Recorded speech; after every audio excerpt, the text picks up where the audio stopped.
My family betrayed me and sided with my cheating sister. Now no one wants anything to do with them, and I'm secretly glad they're suffering. This all happened 10 years ago when I was 19. Around the holidays, I found out my then boyfriend, Kevin, was cheating on me with my older sister, Jen. I was beyond devastated, because Jen and I were really close and she was my role model. Not only that, but Kevin was honestly my first big love, so it was really crushing.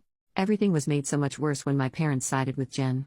She had always been a bit of the golden child, but my parents had never shown their favoritism to this extent.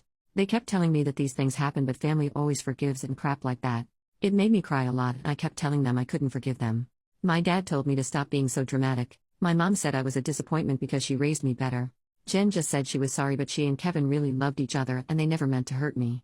I honestly just felt so alone and depressed and worthless. I was like a zombie for months. I mostly just slept and I refused to talk to my sister. My parents kept telling me to move on because, even if it hurt, Jen was still my sister and she was more important than some guy.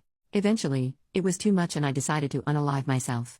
I was so convinced that Kevin was the love of my life, and I just couldn't get over how he betrayed me and how my family made me feel so alone and crazy. I wrote a very angry and depressing note that talked about everything that had happened and scheduled it to be published on my Tumblr after I died. Fortunately, my roommate and best friend Alice found me after I OD'd on pills.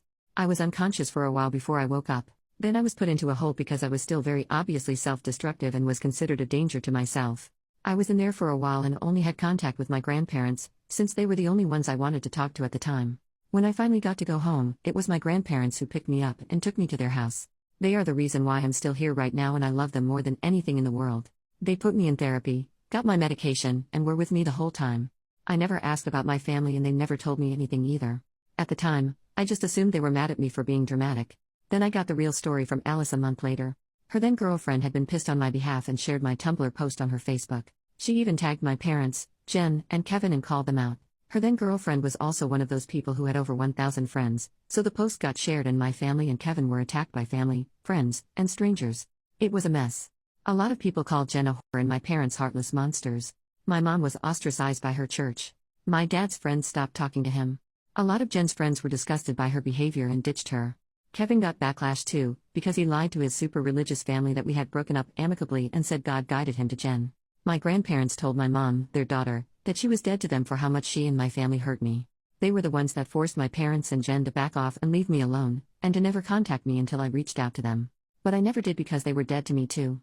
Jen and Kevin ended up breaking up after his parents sent him away to find Jesus again. I have no idea what became of him. Jen had to move to get away from everyone calling her a whore. I haven't spoken or even seen her in 10 years. Last I heard, she's got 3 kids from 2 different men and she's not with either of them.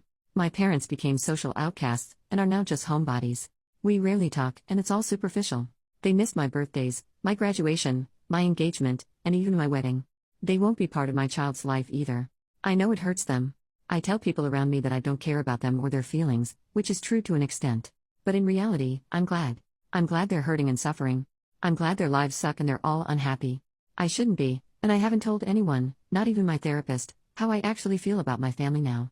I know this is probably just my resentment and it's probably not healthy, but I can't help it. I almost took my life over what they did, so it feels almost like karmic justice to see them hurting now. I even kind of hope they feel like how I felt, alone and like no one cares about them. I'll tell my therapist one day, but I just wanted to say it to the void for now.